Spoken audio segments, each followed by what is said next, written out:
tout commence épisode 920, Tessier revient en chef de brigade à la Coupe de France. Tessier prend une grande décision. Après avoir découvert qu'un ancien gagnant de la région Ouest pouvait se présenter comme entraîneur de cette même équipe, qui s'est justement désisté. Salomé et Kelly sollicitent Tessier. Il est leur dernier espoir de pouvoir participer, voire remporter la Coupe de France. Ce serait également l'occasion pour lui de prendre sa revanche contre Cardonnet. Mais Tessier décline leur proposition, il a promis à sa femme de lever le pied. Pendant ce temps, à l'Institut, le roi ne cesse de faire comprendre à Jasmine à quel point sa participation en tant que chef de brigade à la Coupe de France est une opportunité en or pour sa carrière. Jim est du même avis. Seule la jeune fille reste ferme, elle refuse de faire un tel coup bas à Kelly. Le roi l'incite toutefois à réfléchir à ce qu'elle ferait si Kelly ne faisait pas partie de l'équation. Jasmine avoue qu'elle aurait envie de participer à la Coupe de France uniquement dans ce cas-là. Dans les vestiaires, Malik se plaint auprès de Maya, lui qui se voyait déjà remporter la Coupe de France et se créer un réseau de professionnels qui l'aiderait à ouvrir son restaurant. Sa camarade lui rappelle qu'il aura plein d'autres occasions de faire des stages dans des restaurants étoilés au cours de ses études. De son côté, Kelly raconte à sa mère que Tessier a refusé sa proposition. Zachary, qui l'a également appris, apporte son soutien à la jeune fille. Mais cette dernière ne peut s'empêcher d'être déçue. Laetitia souligne qu'au moins, elle n'aura pas affaire à la chef Rosette. Sauf que Kelly se sentirait prête à lui faire face si seulement elle pouvait participer à la Coupe de France. Après réflexion, Jasmine se rend finalement dans le bureau de Cardonnet pour lui annoncer qu'elle accepte le poste de chef de brigade pour la Coupe de France. Elle choisit Jim comme second, ce que la directrice valide. Il ne lui reste plus qu'à trouver un commis. Quant à Tessier, il rejoint Constance au bord de leur piscine. Celle-ci se doute bien que son mari pense à Kelly et à la Coupe de France. Elle reconnaît qu'elle s'inquiétait pour lui et sa santé quand il était devenu obsessionnel concernant le bleu. Mais elle ne veut pas non plus qu'il se transforme en quelqu'un d'autre. Elle lui donne donc son accord pour se lancer dans la compétition.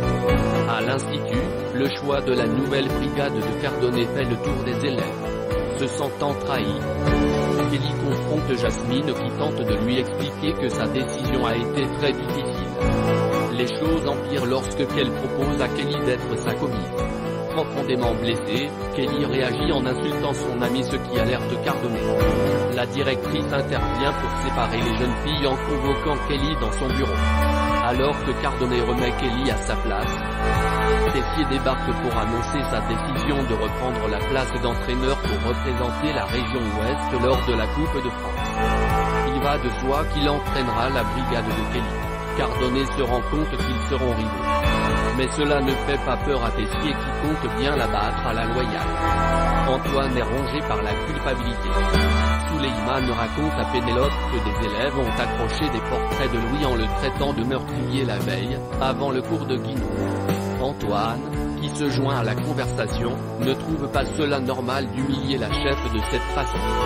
Suleiman et Pénélope ont plutôt tendance à défendre les élèves dont ils jugent la colère légitime. En effet, c'est surtout à cause de Claire que Cardonnet est désormais à la tête de l'Institut.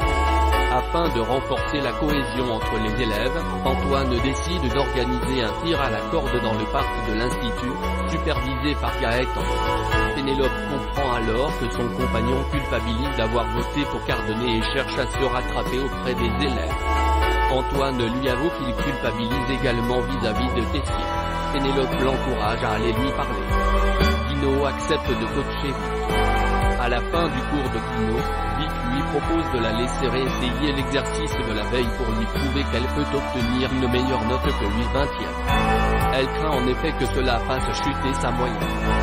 La jeune fille souligne d'ailleurs que la chef leur a collé une évaluation uniquement parce qu'elle était en colère. Mais Claire estime que cela ne serait pas équitable vis-à-vis de ses camarades. Elle suppose qu'elle aura d'autres occasions de se rattraper. Plus tard, Guinaud passe au studio pour récupérer le carnet qu'elle a oublié. Elle découvre alors que Vic est en train de s'entraîner sur son exercice. Cette dernière avoue qu'elle espérait devenir major de chrono grâce à ses bonnes notes et que son 8/20e de la déstabiliser. D'autant qu'elle a encore le sentiment d'être illégitime.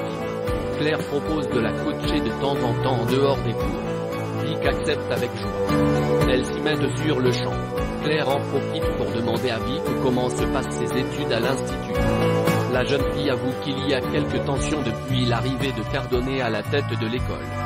Mais elle ajoute aussi qu'elle comprend tout à fait les motivations de Claire d'avoir voté pour elle, notamment par rapport à Louis. Au même moment, Souleyman débarque et les surprend en train de travailler ensemble. Il invite Vic à venir boire un verre avec Malik, Maya et lui. Guino propose de reprendre leur entraînement le lendemain, tandis que Vic rejoint ses camarades.